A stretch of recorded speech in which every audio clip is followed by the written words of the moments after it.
Uganda Revenue Authority introduced digital tax stamp as a mechanism of combating closed tax leakages, improving tax collection revenue, as well as protecting citizens against substandard products which have haunted the country for years now. So government, among other things, introduced the digital tracking stamps or solution for a number of reasons. One, to protect the legitimate manufacturer. Two, to protect citizens against poor quality or substandard products. We've had in the past seen that people are drinking alcohol or spirits which make some people blind. You've heard about these kind of things.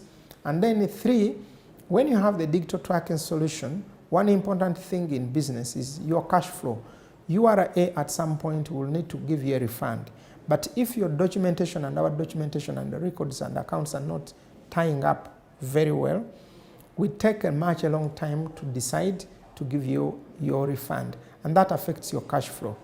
However, with the DTS, it means that we are able to know what you actually produced. So when you put in your claim for a refund, it becomes much easier for us to take a decision because we already have the information about your production. So the digital tracking solution was introduced to one, like I've said, to make sure that we can protect the legitimate manufacturer on the market against competition for poor other illegitimate traders, protect citizens against poor quality or substandard quality. And number three, improve the records management and information management for easy decision making. And of course, number four, the belief is that if as government we know what is being produced, we should have a much better basis for determining tax revenue. Digital tax stamps are physical paper stamps with security features and codes which are applied to goods or their packaging to enable manufacturers and traders to track a product's movement, hence enabling government to easily monitor tax compliance. Uganda has been having a problem of illicit items on the market, which some research were indicating that, for example, in the area of beer and related spirits, we were experiencing about between 50 to 60% trade was being done in illicit items. Either items that are not properly processed, that are not certified, or which come in the country through non-gazetted routes. The downside to that is that when you allow the market to be dominated by illicit trade or illicit items, it suffocates the legitimate trader. Remember, the legitimate trader is providing employment, is providing infrastructure, and is having a much bigger impact on the supply chain. This is in addition to quick response code that will allow distributors, retailers, and consumers to use an app on their smartphones to verify the authenticity of the products. Now, we have a campaign which we are running and probably will be rolling it out very soon. The campaign is called Kakasa. Kakasa means confirm. It's very important. Want to be possible that even a person there will be an application on these phones, okay, that when you see the item, you can just scan the code of the item, and that application on the phone will be able to tell you that this item is legitimate, or even the stamp on that item is very legitimate. So we are going to introduce and roll out this campaign very soon using technology to trace and track items, but also for manufacturers who will be on the DTS, they will also be able to know how far do their products go, which are those places where they go most. So they can also go in the field and trace their products digitally and know where they are. So it's a good benefit to manufacturers as well.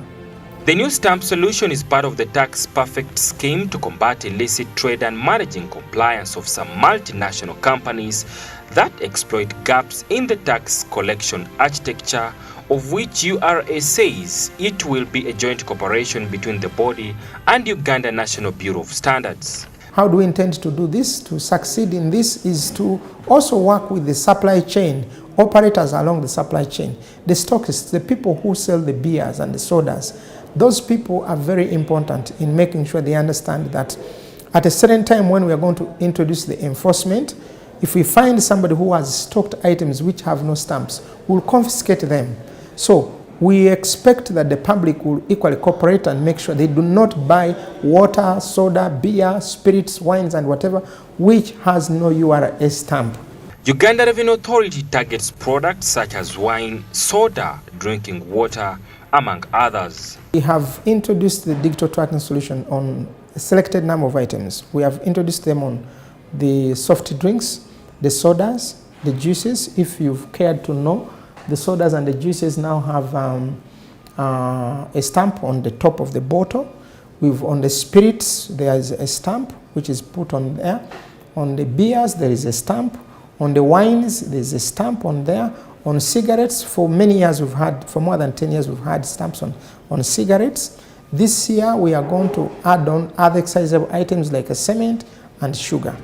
Should the tax board eventually implement these measures successfully, it would have largely found a solution to the disturbing tax fraud and related illicit financial flows perpetuated by several multinational corporations in the country. Seruma says products manufactured in the East African region, there will be an arrangement where stamps will either be transported to the manufacturing companies or stamps at the border entries. Okay, the products manufactured outside, there are two options that the importer has. This is not the first time, like I said. We've been having these stamps for more than 10 years on cigarettes. One, the importer has to apply to URA for the stamps. The stamps will be available and shipped to the manufacturer. And if in the country of origin, like in East Africa, there are stamps, we are also having a possibility of having those stamps mirrored into our system such that the stamps can be delivered and installed on the other manufacturing line, and then the goods come already with the stamps. But where that is not possible, we have also an arrangement where the stamps can be affixed on when the goods are already here. But going forward, we would like to see that we can apply for these stamps before the goods are delivered, and then the stamps are affixed at the point of manufacturing.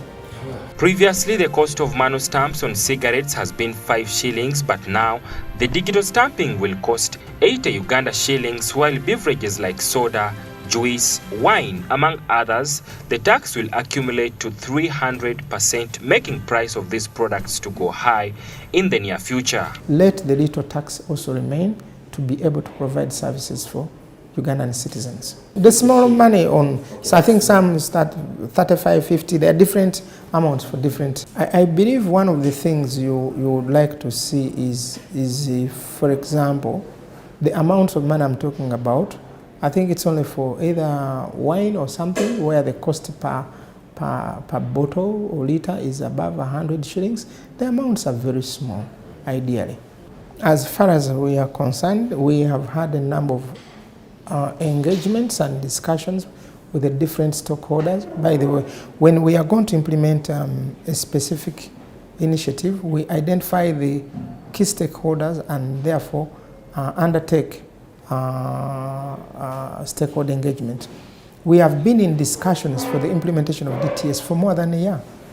So even the implementation itself was late by more than a year. So I believe that our policy as URA is very clear in terms of our readiness to engage the public, because we believe that the policies that come up that we do implement, we can't do so without engaging the different stakeholders. The products manufactured outside, there are two options that the importer has. This is not the first time, like I said. We've been having these stamps for more than 10 years on cigarettes. One, the importer has to apply to URA for the stamps. The stamps will be available and shipped to the manufacturer.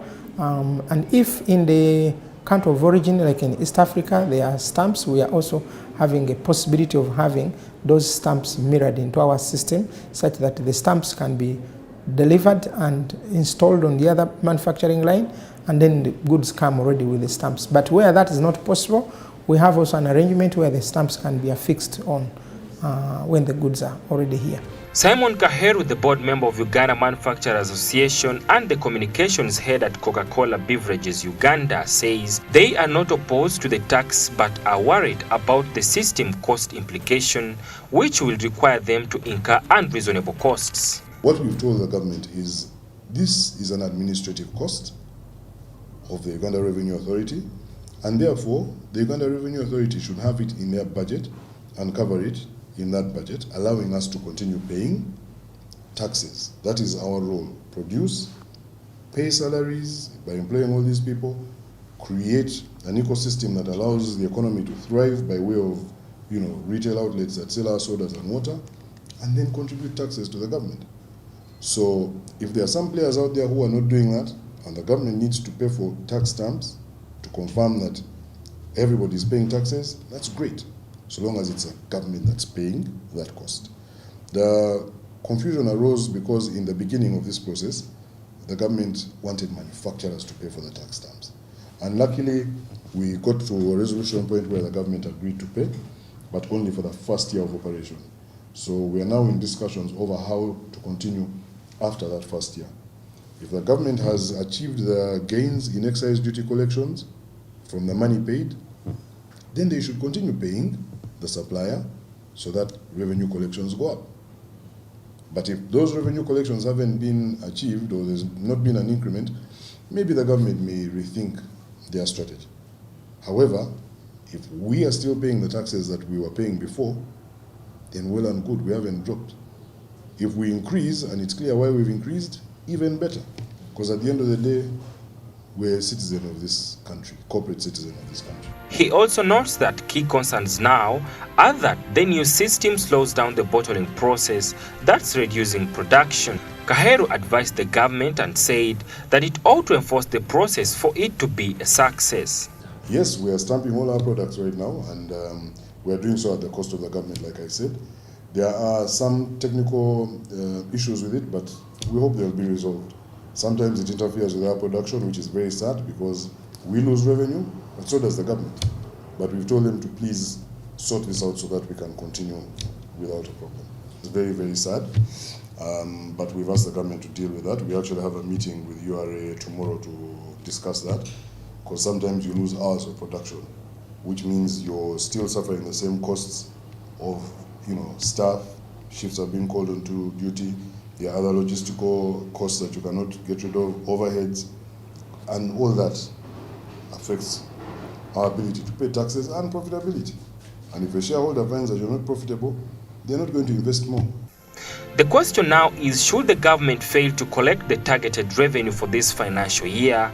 That would mean that there will be a failure in production cost for digital stamping, forcing manufacturers to impose the cost of consumers, an indication that prices for drinks like water, soda, wine, juice, among other beverages will go high. Then definitely prices will go up. Yeah, maybe not in some sectors or some products, but prices will go up. It will definitely affect the common man because people have to pay more for some of their drinks, some of their food. If you're a producer and you find that you have your costs going up, you pass that cost on to the customer. Otherwise, why are you in business? Of course, one of the downsides of that is if a certain product is priced above what customers are ready to pay for, illicit producers come into play. Because if you're an mutuawansi, as we say, and you find that the bottle of something, I won't say what it is, that you used to buy at 3,000 shillings is now at 4,000 shillings, but there's another person here who's giving you the same type of drink without a label that you're used to, you'll buy this so that you can use the extra 1,000 shillings to buy each commando. But if you buy this and it is not certified by UNBS, then your health is at risk. And that's where we're asking government to be very careful in the approach to the costing of digital tax stamps. Well, like I've said, there are interruptions to production, which is very, very sad.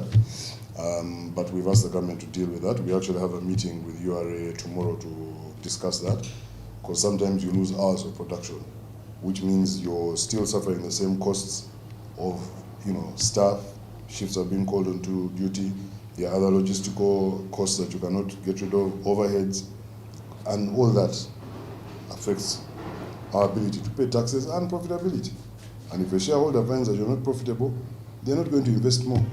Statistics from the Uganda Bureau of Standards indicate that despite Uganda's beverage consumption rate, which stands at 9 per capita consumption of soft drinks, Uganda is still the lowest in the East African region, and should the prices go high, this will contribute to a more consumption reduction. Kampala City Traders Association, an umbrella body that brings together traders in Kampala, warned about digital stamping, saying that there was no consultation and therefore there is a need to review the tax system. If not, increase on price on different goods will be felt, since other measures have been in place but have not been effective. Certified marks, if those are already not working, then the digital stamp will not work.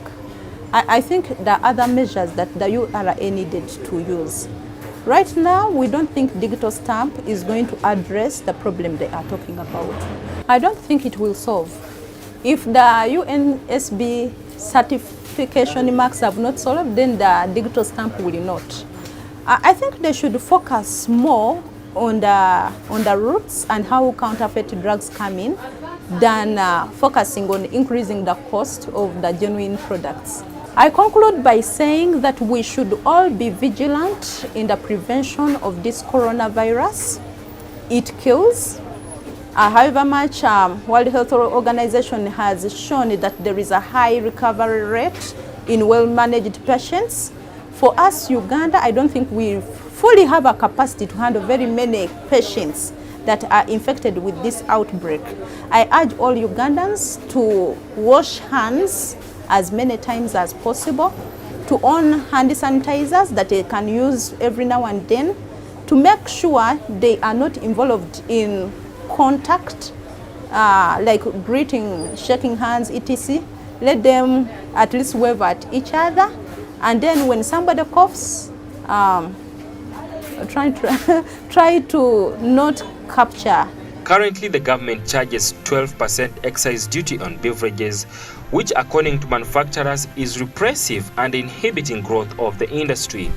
Global Financial Integrity estimates that Uganda loses 2 trillion shillings annually due to government's mispricing, and it is feared that this could get worse once commercial production of oil and gas begins in the near future. Saddam Ubale, Smart 24 TV, border to border.